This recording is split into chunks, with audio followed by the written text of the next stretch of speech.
The Afterlife. أعوذ بالله من الشيطان اللعين الرجيم. بسم الله الرحمن الرحيم. Brothers and sisters, Assalamu alaikum wa rahmatullahi wa barakatuh.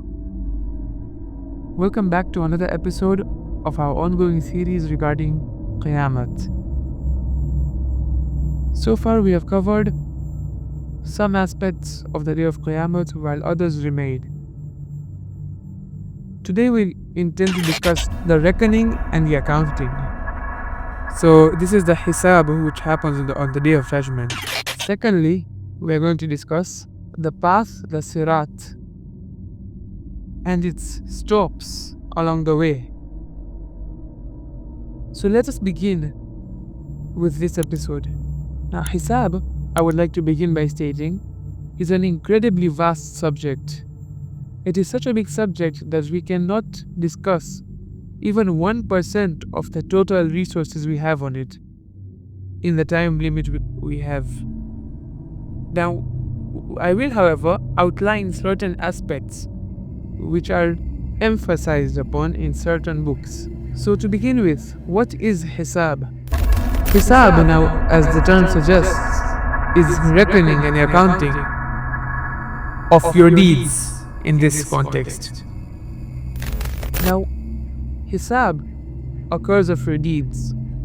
We don't know when exactly Hisab starts, but it would not be wrong to say that it starts from the moment your scrolls are given, the scrolls of deeds which we discussed in the previous episode, all the way until you reach your final destination, i.e. Jannah or Jahannam.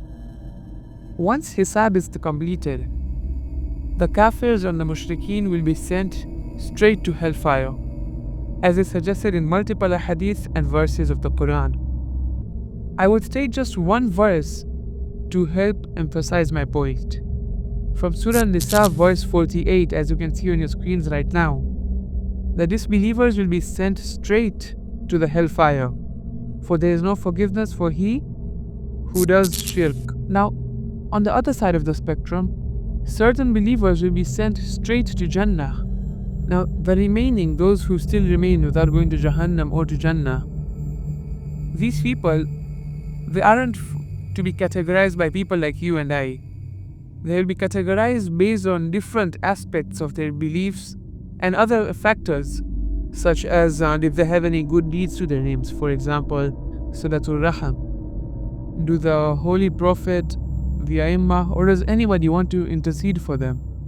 What types are their sins of? All these factors play a part in deciding how they will be judged. This seems like a good place to bring up the hadith by Imam Ali, which says, there are 3 types of sins, and they will be dealt with differently on the day of judgment. The first type of sin is against yourself.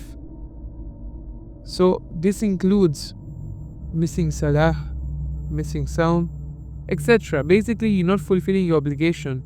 The second type of sin is the sin towards Allah, which means doing shirk. This is an unforgivable sin, as we just saw in the previous ayat of Surah Nisa. And lastly, the sin done against the people. This sin can be forgiven, but not by Allah. He may forgive you, but He won't, because you have not taken away His right. You have taken away the right of another person. You have taken Haqqun Nas. You can only get forgiveness from that person, and that's when Allah will forgive you. Another factor which may influence your judgment is, if you committed a sin, were you punished by a rightful Imam or a rightful authorized person by Sharia in this world itself? For example, if I stole something and I was punished for it in this world, we all know Allah is all just. He will not punish me twice for the same sin. Now, if you have a sin against someone else, there are 2 traditions indicate what might happen. The first one states that if a believer commits a sin against someone else, then on the day of judgment, Allah will give time for everyone to find their oppressors. Once everyone has found their oppressors, Allah will allow them to forgive the oppressor. Now, those who will not forgive, the vast majority will not forgive actually, Allah will order Ridwan, the angel of paradise, to bring a piece of paradise in such a way that it is visible to everybody. Then it will be said that whoever forgives will get a place in Jannah. Most of the people will forgive, but many still won't forgive. These oppressors who have still not been forgiven will not be allowed to enter Jannah, no matter how good they were, until they have gone to hell and the dues have been repaid. That is one aspect or one idea that was introduced to us. The second version suggests that most people will only forgive provided the oppressor gives his good deeds to the oppressed. And if that does not suffice, meaning the good deeds taken were not enough, then the bad deeds of the believer goes to the oppressor, or of the oppressed goes to the oppressor. Can we really afford to take other people's sins on top of our own sins and lose our good deeds on the Day of Judgment? We cannot. It is important to note at this juncture that it is not only big injustices such as forced colonialism which count. Even small injustices such as stealing do count in this aspect. Now, it is everyone's right to be treated with justice. And while we can expect mercy from Allah, we shouldn't be entitled to the mercy, because Allah is all just, and the mercy is for those who He is pleased with, and those who He wants to be graced with mercy will gain mercy. Now, some unbelievers or some disbelievers who have done multiple good deeds in this world, maybe the good deeds they had done in this world were not compensated enough in this world.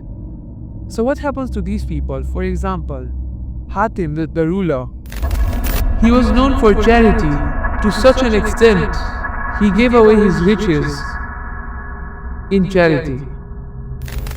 It is stated that for people like him, they will be rewarded in the sense that their punishment will be reduced. They cannot go to Jannah because they were kafirs. And as we mentioned, there is no forgiveness for the disbelievers, meaning that they cannot go to Jannah. However, they will be reduced in punishment to such a way that they will feel very lightly their punishments. Now, this brings us to another conclusion.